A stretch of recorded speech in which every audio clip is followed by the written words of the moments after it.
real joy to be able to share explorations of what the heck's going on, this beautiful mystery of life and this experience and this journey, and to be able to share that with others and keep getting the ahas that they seem to never stop coming. Thank God. Yeah, exactly. Isn't that sweet? That, oh wow, this is amazing. Wow, okay, let me be with this for a while. Let me let this truth, this new understanding of reality be present. And only as that does, a week later, an hour later, whatever it is, there's something that goes, oh. Yeah. Oh. And living here in Sedona, we all know the nature of hiking and being out on the land. And isn't it true that we often will look up at a summit and say, that's as high as you can get, Up you go, and then you get there, and only from there can you look out and go, oh, I couldn't know this before being where I was. And so now then it's, well, let's go explore that. That's resonant, that's calling me, so we go explore that. And only from there, in it, do we have that experience of going, oh my God, I couldn't even see this beautiful, intricate flower or this moss or this essence or these animals that live here from over there. I had to be in it. So the satsang is an opportunity for us to not only discuss concepts, just like reading books. We can read books all the time and have these understandings, but unless we actually drop in and through our meditations or stillness or our different practices actually have the direct experience of what these concepts are pointing to. Because they're always pointing to the truth, but the truth the mind can never understand the truth. The truth is always going to arrive in a direct experience. So that's what satsang is. Satsang is an opportunity to explore, and today an opportunity to not only play and explore with and look at and deepen into the concepts, understandings, perspectives that might point, hopefully, more reliably to a sense of truth, true being, but to experience it. So throughout the satsang, if there's a time when I'm speaking or somebody else is speaking, feel free just to close your eyes and drop in and see how that lands for you. What is the direct experience of, oh, okay, well, what is that? Okay, let me look. So let's start with just a bit of stillness. I'll ring the bowl 3 times, and an opportunity just to let that resonant sound of the bowl almost be like ripples on a pond, that as they calm, those are calming. Remembering that all noise, whether it be the noise of our thoughts or literal noise, where does it come from? Originally, there's silence. The noise happens. But when the noise drops away, the natural state of being is silence. Activity, action, that arises out of a stillness. And when that's done, it returns to the stillness. And same with our conditioned state of being. Our thoughts about ourselves, our ideas about ourselves. That has all risen out of a pure consciousness. We've simply thrown a lot of stones into the pond to create all these ripples. But when we stop throwing these false thoughts and false ideas into the stillness of truth, it returns. Our natural, true state of being is always there. Once we stop the noise of all the things we tell ourselves about who we are. So let the sounds of the bowl be that for you, if that resonates for you.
Just take a nice, deep, peaceful breath, following it into the body, into the presence.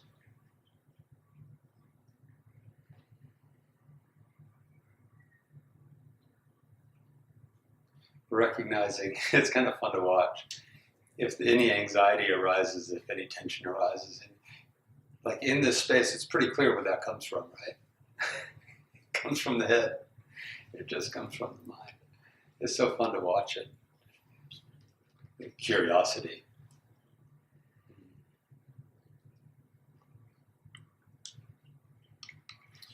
When I first started guiding satsang,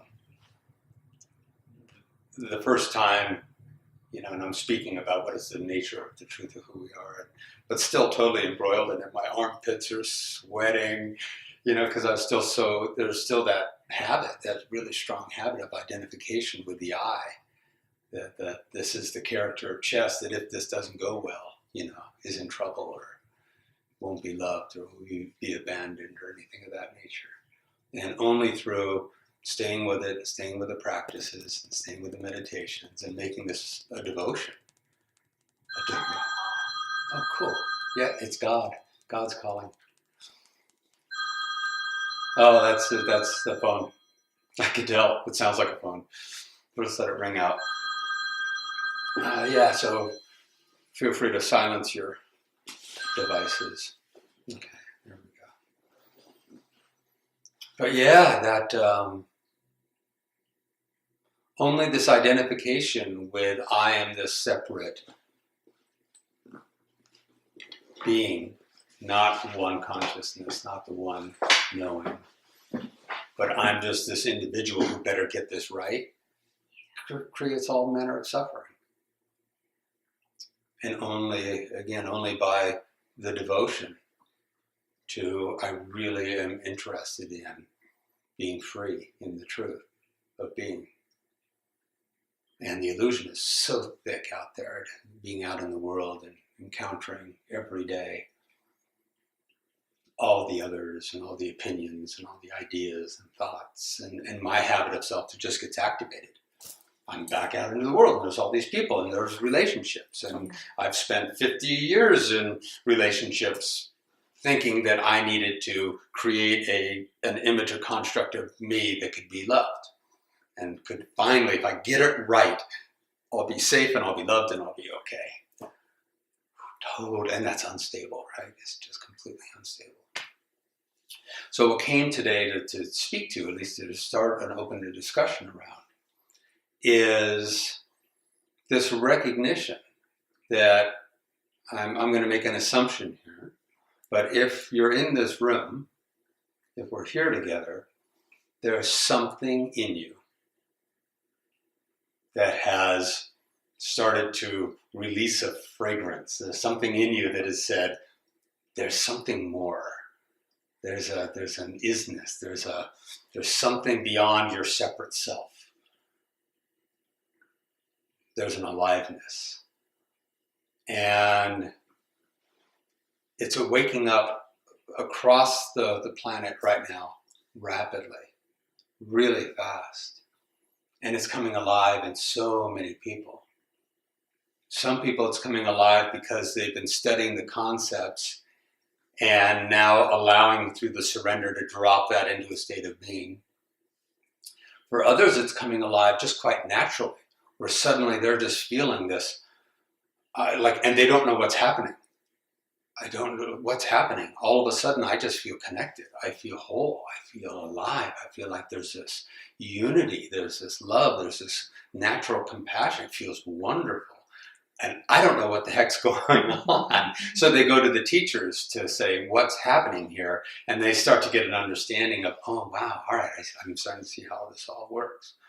So it can happen in all manner of ways.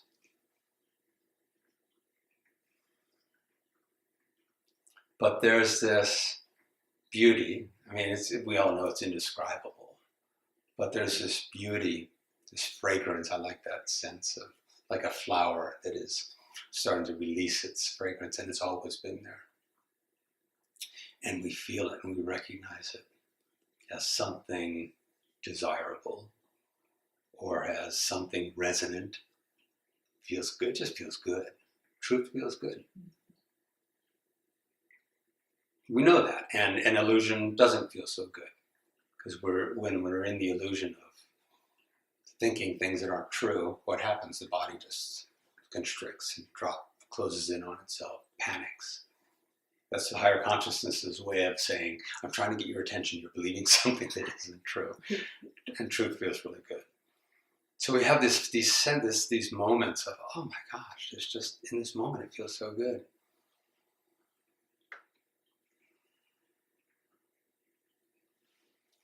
And it feels like it can come and go, right?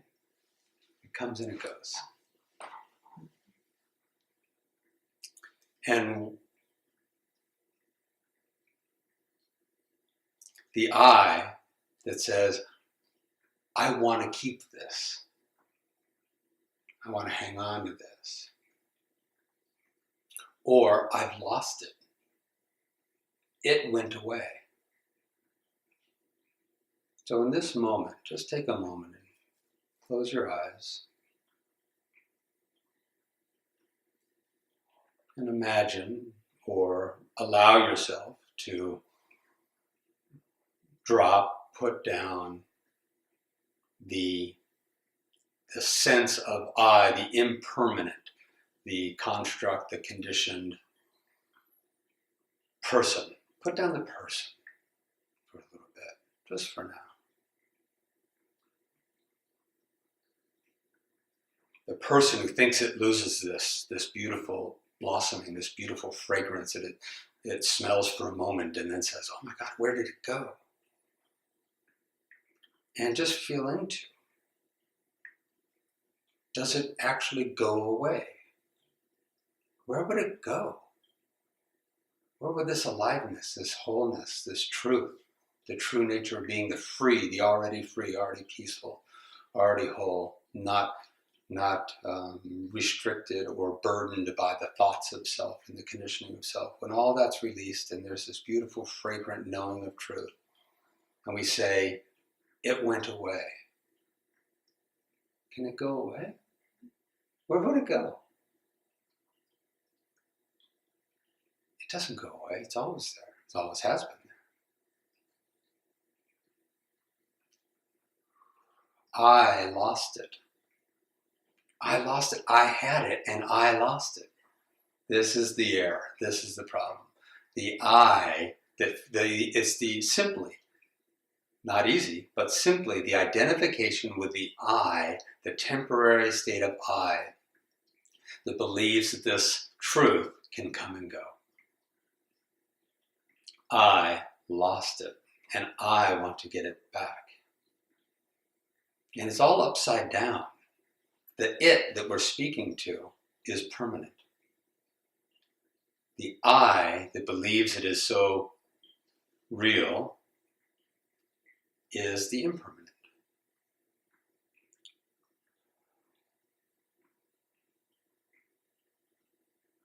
So you stay in this space, open your eyes, do whatever you'd like in this space.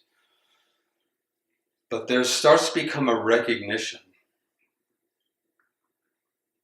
that we treat this truth, this presence, this beautiful presence, we start to treat it almost like a mood or an experience. I had this experience, and the experience has gone away. It's upside down. It's not an experience. It just is. It is the isness. It is the unchanging, absolute truth of being. What's temporary, what comes and goes, is the mind's thoughts, our identification with the I. The I is unstable.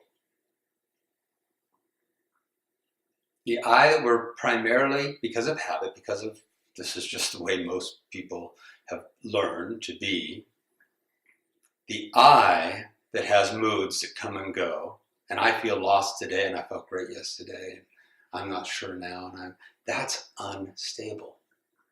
Let's stop identifying with the unstable. can we not just allow this beautiful presence that is blossoming within all of us simply to be?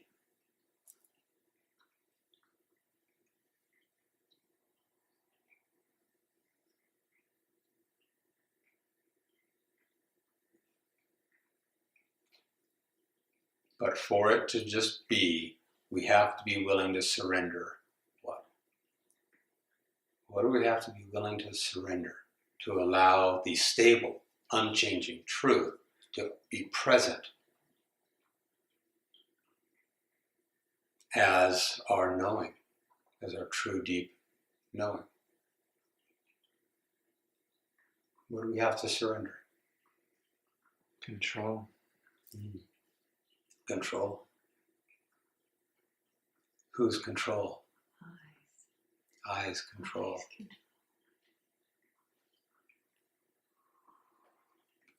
And it's simply a shift in identification. Are we the I? So what is this I? Let's name it, because it helps. It helps a lot just to say, let me be clear about what this thing is that I've been so identified with that is quite unstable. You would be ego, would it not? Yeah, it's often called ego, this sense of separation. And what is it really? So if I asked us all to point to I, who are you? Where are you? This sense you have of yourself. Well, I'm Chess, and I'm a good guy, and I've got my hopes and my dreams, and I've got this history, I've got this past, and it's told me a lot about who I am and where I'm worthy and where I'm not.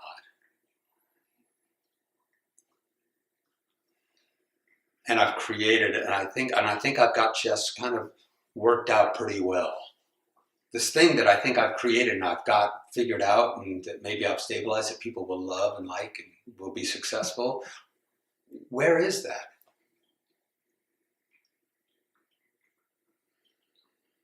Can you point to it? Oh, it's up here. Yeah. It's up there. But it's also fear, wouldn't it? Yeah. Where does fear live? Not there. Yeah. What is fear? It's a thought form. Yeah.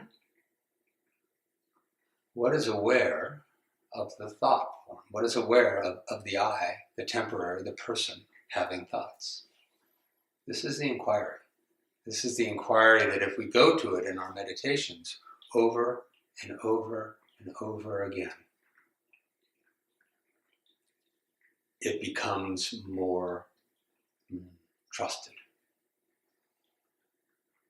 The I, the person, we start to see it as, oh my God, it's just thought forms. It's just this. And it's real, it exists. We have thoughts about ourselves. It's just that they're not who we are. We've got to stop looking at that as, and therefore that's who I am. Mm-hmm. Who I am is that which is aware of. What is that? What is the unchanging, permanent nature that's constantly aware?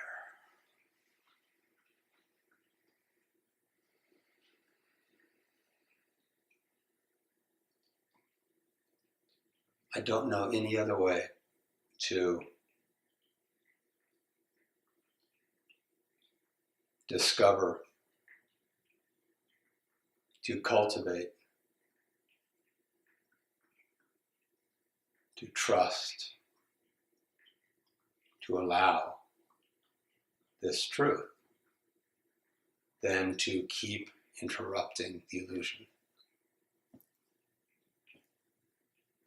Seeing it, watching it, and marveling at it.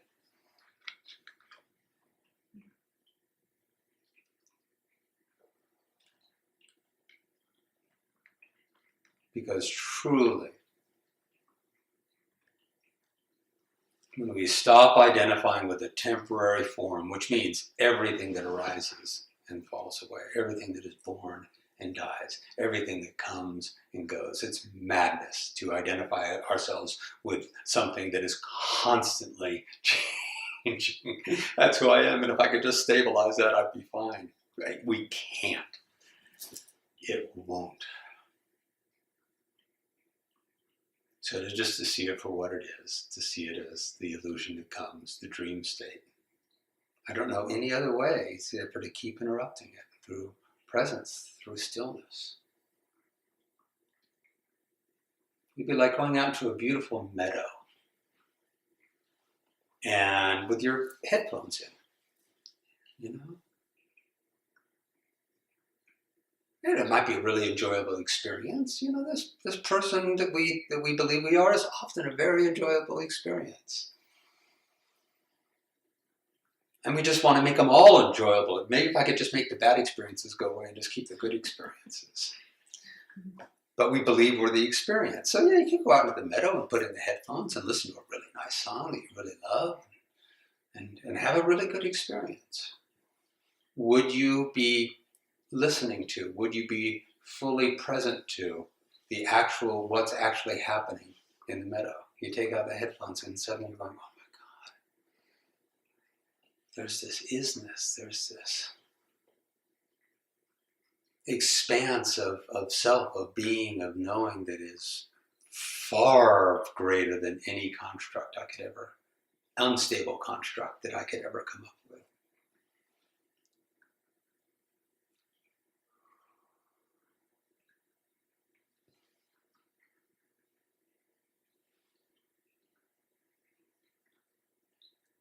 So this presence, I think we've probably all experienced this within ourselves.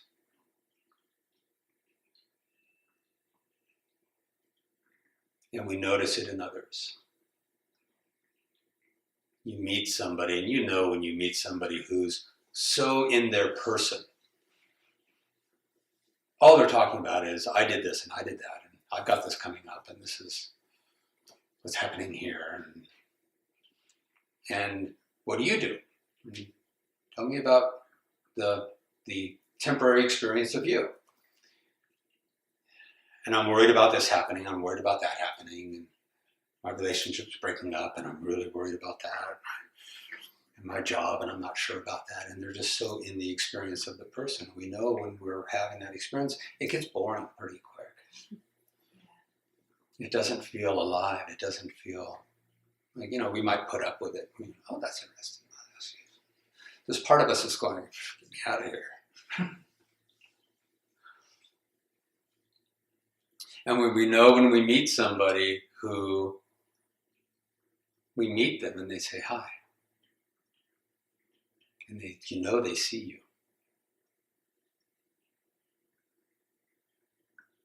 And they don't have a character that they're bringing on, a practiced character that they've discovered this is the character that works really well to get liked.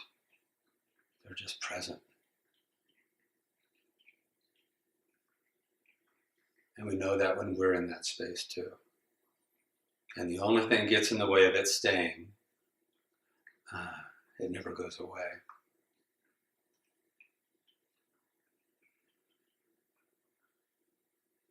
The only thing that gets in the way of our being true to that truth of being is the identification with the I that says, this feels really good. And the I, the ego co-opts it, right? It takes it on. It says, if I could just be an awakened, present ego, I'd be an awesome ego.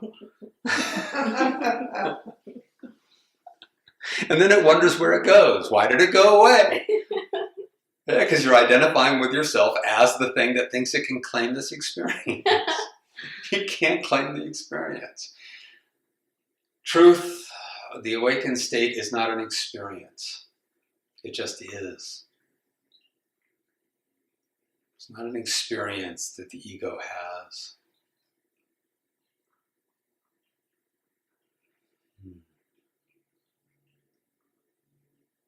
It's the other way around. The ego is an experience that consciousness has. This is the upside down thing. I am real, I am true, I'm very clear, I'm chess, and I have these awakened experiences. But they seem to be temporary. I'm constant. That's temporary. What the hell? No. There is an unchanging, eternal nature. We feel it. We know it. And this temporary condition wants to claim it. It's that simple. We have to stop being the person. We have to just stop being the person who wants to claim this experience so that we can be a better person. I'd be a better person if I was more conscious.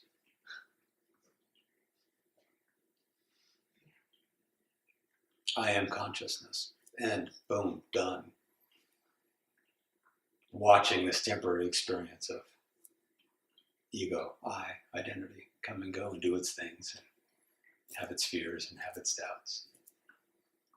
But the fears and doubts really don't last when we drop back into the knowing of, oh, what am I really? Okay, let me stop, let me remember, what am I really?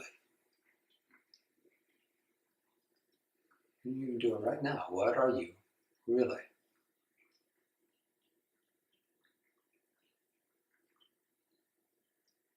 Oh, the unchanging, already stable, can't be destroyed.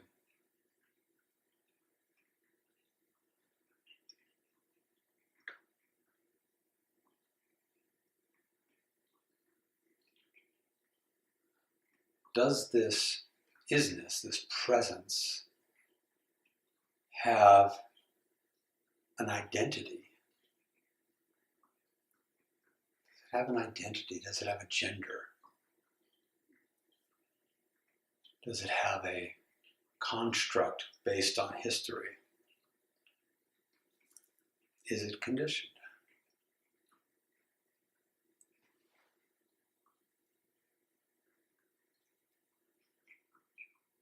Can it go away? Can it go anywhere?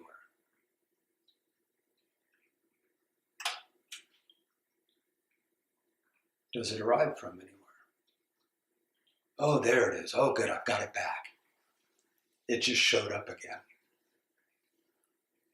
No, it didn't just show up again. I just released the illusion long enough to see that it was already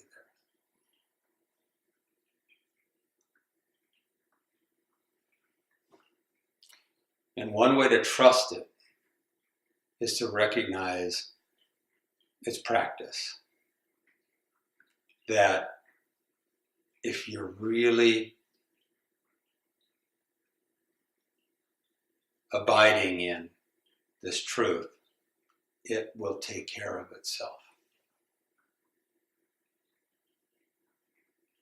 But what if I have an experience where somebody says, up, and this happens? How will I respond? I need to plan. I need to be ready for that. Isness is ready for it. If we plan how we're going to be in any experience, we're actually, when the experience arrives, we're going to be out of sync with presence, with the truth of it, with the moment of it.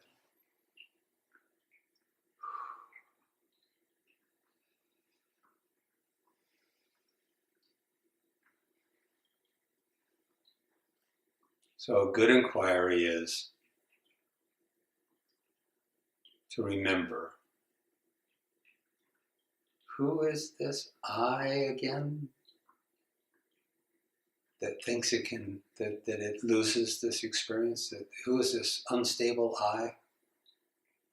What is that? Thought forms, conditioning. And why am I navigating my entire life from that perspective? Have it. Yeah, have it.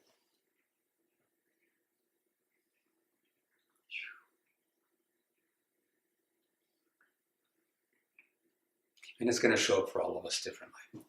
For some people, it's Eckhart Tolle, it's sitting on a park bench and bing! Oh my God, my entire image of self just totally dropped away, and there's this knowing, and there I am.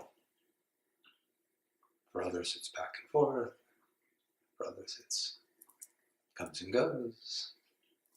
So we practice our truth, sitting in it, being in it, not just reading books about it, not just listening in satsang about it, not just watching videos about it, but practicing it. through inquiry. So, I think the last thing I'll say about this, and we'll open it up for some conversation, is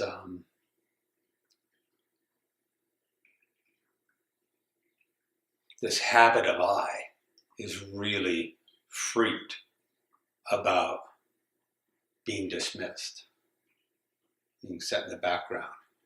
Because it says, but this is what I've always used to make decisions. I have no experience or limited experience in making decisions from presence. I've always used my conditioning to make choices. And if this unstable I is truly surrendered, I really don't know what this next experience is going to be like.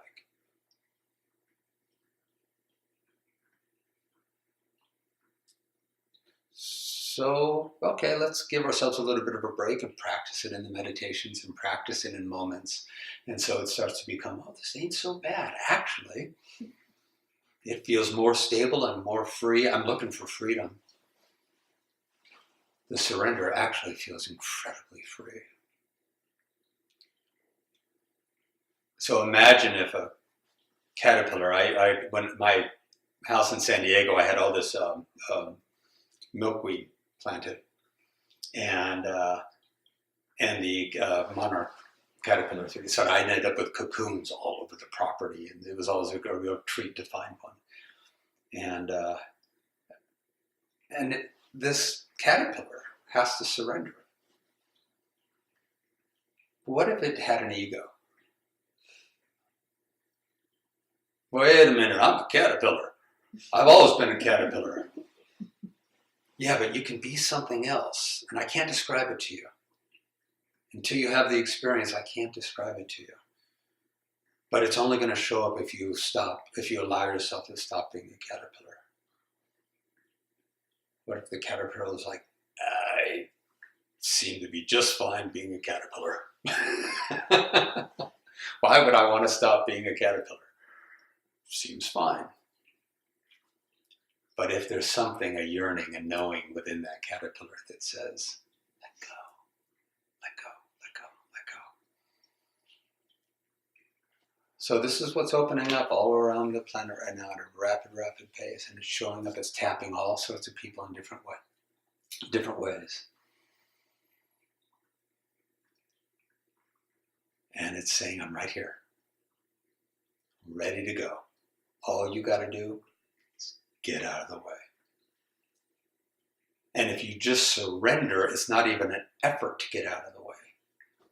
If you just are willing to surrender and let go and fall awake, the I that needs to dissipate, that won't even be an effort.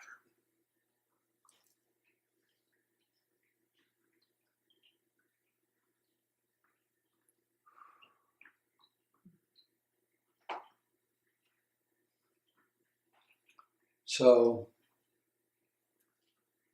what comes alive for you? What question, experience, struggle, truth?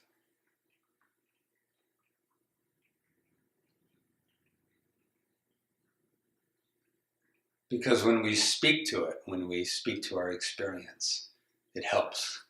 It's like journaling. It's like talking to somebody and saying, okay, actually when I put words to it, it drops in even further, drops in a little bit deeper. So, what comes up for you? What's the amazement or the question or the struggle or the aliveness that presents itself? It comes up for me that you have to be so diligent with knowing that you have to stay with that truth of you, with dogmatic. I've got this truth. I've got this truth. I've got this truth. But even as much as you do or for how many years you do it, the ego says, Yeah. I'm going to just steal it away for a little bit. Mm-hmm. And it does. Yeah. It can. So the languaging helps. When the languaging shifts from I've got this truth to there is only this truth. Because as long as I've got this truth, then I might lose this truth. And there's still an identification with the I.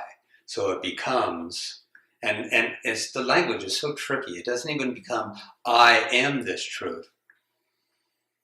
There's if you're feeling into that properly or wholly, that is true. But there's this I thing that can still feel like I, the character of chess, has this truth. That's just the character has got to drop away. There is truth. And no I that has it, or that it has just arrived for. Does that resonate? Mm-hmm. Mm-hmm. Yeah, because that was a big shift when that started to occur for me, when I moved from in my meditations, there it is, I've got it again. I've got it again. I've got it again. And so I'm identifying with the I who didn't have it who wasn't it a minute ago. I'm still identifying with the I that believes this is an experience that comes and goes. And when in that, and it can be tricky, this is why we practice, but within that space, it's not there it is, I've got it again. It's just presence. There is presence. And I want to call it the experience, it's not quite the right word, but the experience of presence is isness. It just is itself. There's no I having it. There's no explaining it. Mm. There's no giving your take on it. What you think, what I think. Yeah. Mm-hmm. It's just that incredible feeling. Like there's no more end of story, end of conversation, end of thought. It's just there. It's just true peace. It's just there. And I think we try to explain it. I tries to explain the peacefulness that, I don't know if emptiness is the right word. We want to label it. You know, this world has so many stereotypes, we want to be able to explain it. And when we let that need of description go, is when I feel like you get there. Yes, because what needs the description? Because we're explaining it to, quote, ourself. Yes. What is it that needs the description? It truly, essentially doesn't, but I has that need to do it. Right. If I'm identified with an I that needs a description, then I'm still identified with the thing that believes it does or doesn't have this truth. The true nature, the one, the awareness, the absolute awareness of being, it doesn't need a description. A description just validates it. Is that true? Yes. Yeah. Mm-hmm. And it's being validated to the ego. Well, and I always feels like you have to justify yourself and your actions to everyone around you. Mm. And I think that also adds to the sense of need to validate what you're feeling.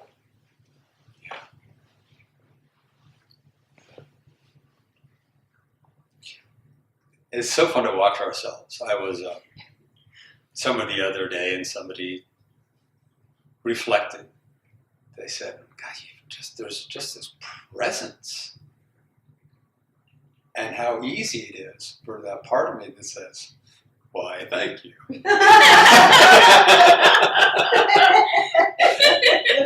I must be doing it right. And you don't. I finally have created the state of being that will get me the love and acceptance that I've always wanted.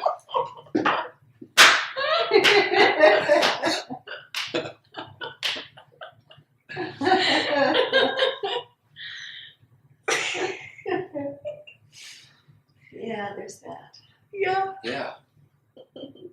The ego wants to co-opt this amazing, because it's an amazing, quote, experience. It is. And I says, I have been working at this for a long time. And if you sit still long enough, I will tell you about it. Yeah. Oh, I had that exact thought yesterday. I was like, oh, good job. I'm like, wait.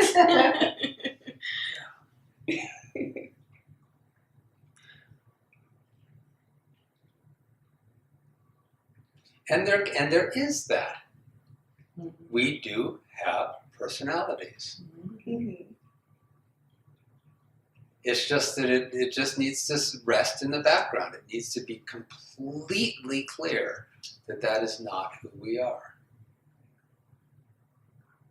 So resting in the background, are you saying just let it come naturally, I guess?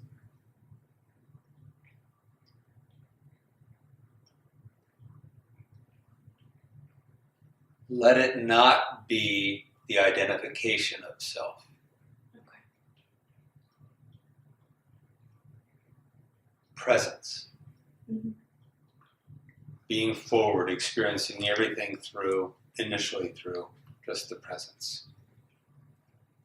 Oh, this is just what it is, and it's an experience. And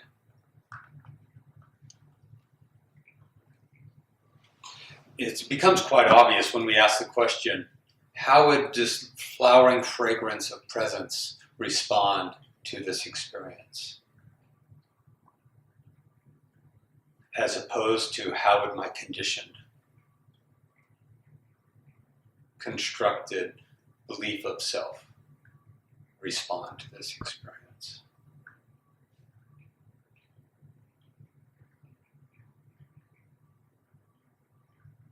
Does that make sense? Yes. We talked about it last week that it's like this rounded, beautiful isness of being, just this presence. It doesn't have divots, it doesn't have emptiness, it doesn't have spiky places it is trying to prove itself. It just receives everything as this kind of glob of love. It can be with anything because it recognizes itself in everything. There's no conditioned identity, there's no ego I to prove itself or to be validated. But I like being a glob of love. Thanks for that. Mhm. I keep Nice. that in my head. That's nice. yeah, just a glob of love. Just a glob. I think that one of the things that gets in my way is you don't have the sense then to leave it at that. Keep your mouth shut and try to make more of it or something different out of it or go further with it, explaining it. Just hush. Hmm.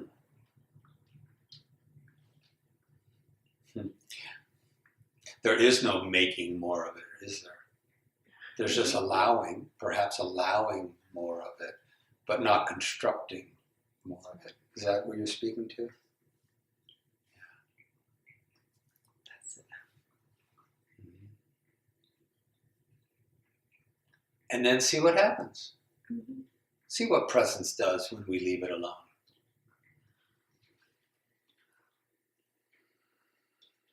When we started today, we talked about those aha moments, like, oh, let's just see what happens when we just let presence be presence.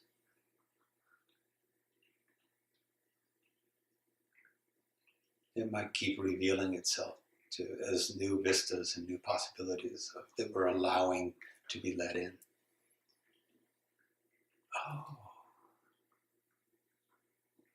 Oh, that's what deeper surrender feels like. That's what deeper surrender is, not feels like, because then it becomes an experience that can come or go. That's a goodie. Mhm.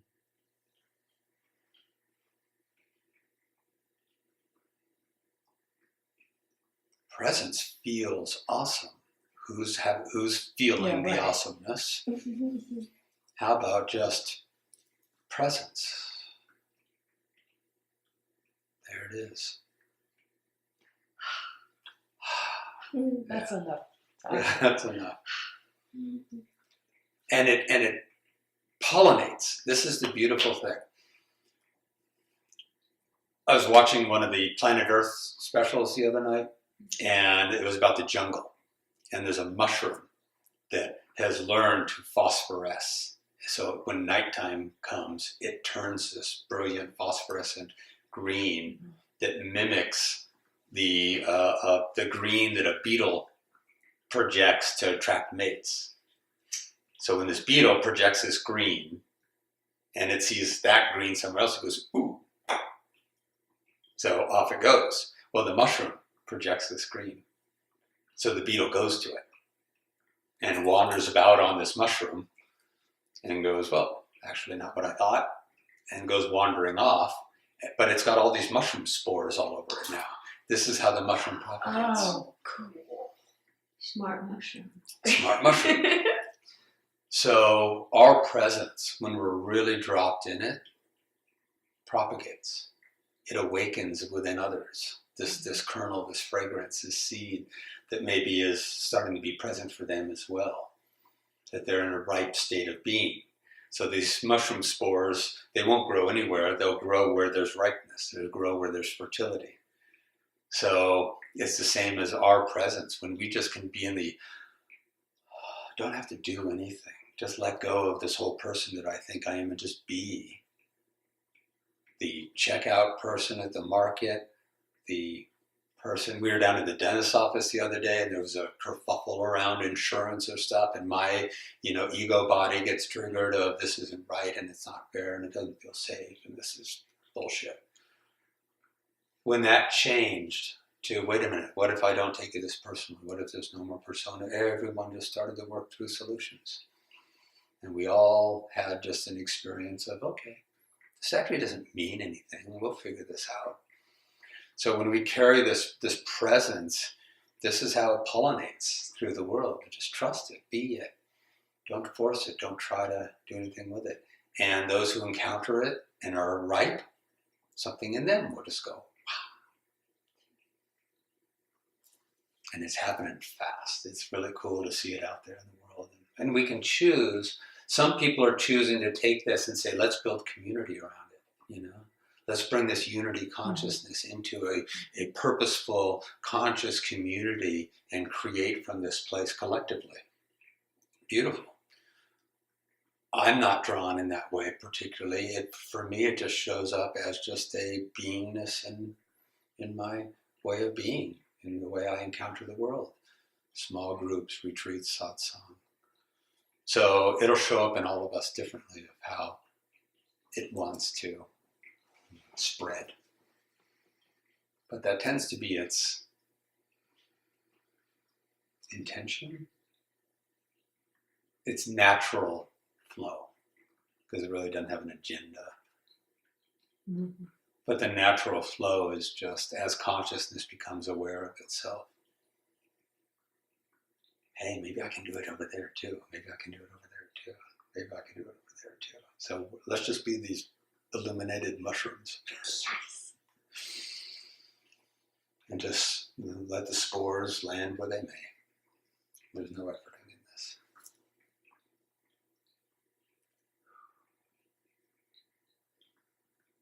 It's sad for me, I think it's sad, that wonderful intent and ideas and things often can get in a group and get diluted by the egos of the people in the group who are trying to do this wonderful thing. Mm-hmm. Intentions are great and all. Hard to keep that pure, if you will.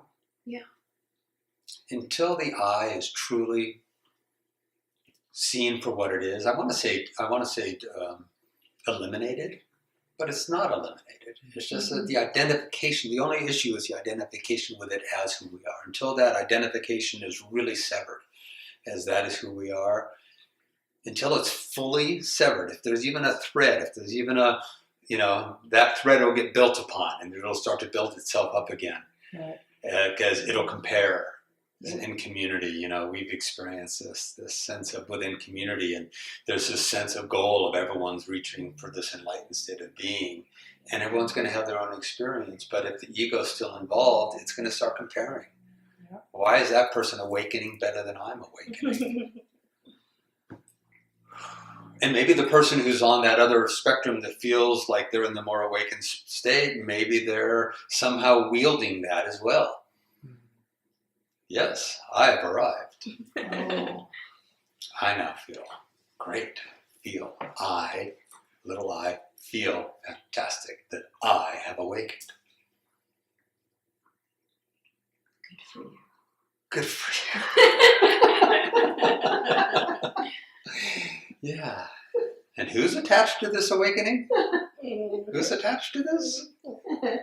So it's hard in communities. it's hard, yeah. It's difficult in community. Real, conscious, loving, honest community who can keep holding this space for each other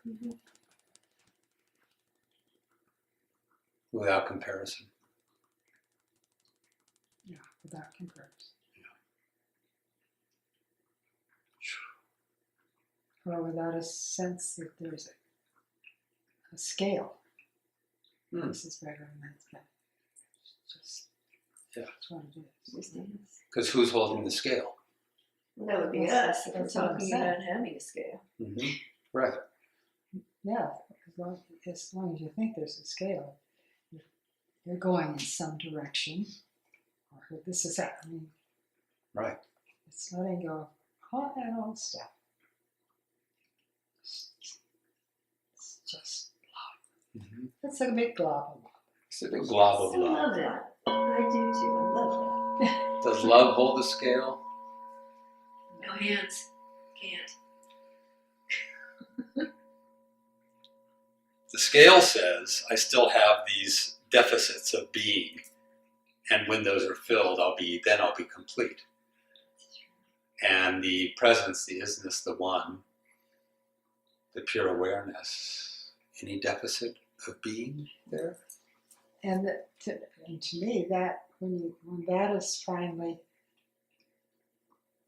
experienced, that oneness, it's such a huge explosion and just of calmness Mm-hmm. that it defies speaking about it, Mm-hmm. because it's just this is great. Yeah. And surrender any part of yourself that wants to hold on to it.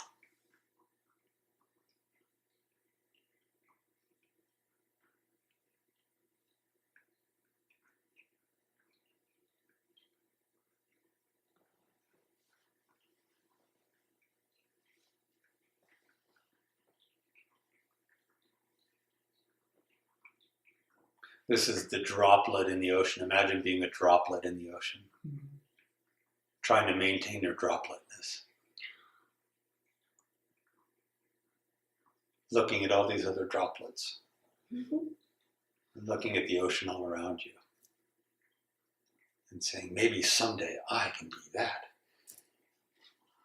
As long as there's an I that thinks it can be that, or it can't be that, it will maintain its dropletness. Let go. Oh, there is no I that can be that. There's only that. And all it took was the surrendering and the letting go of the I that one day wanted to be that. Oh, there it is. Thank you. Now just swim in that.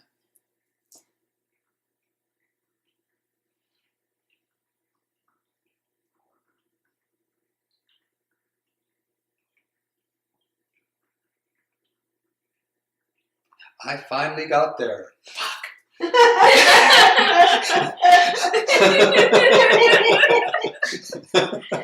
Back to the identification with the thing that believes that it is not that. I think that's a bumper sticker. Yes. I finally got there. Fuck. I put that on my car. Oh, this is beautiful. I so appreciate Oh, thank you. us all being here together in that, as that. Thank you. This is lovely. Blessings. Namaste. Namaste.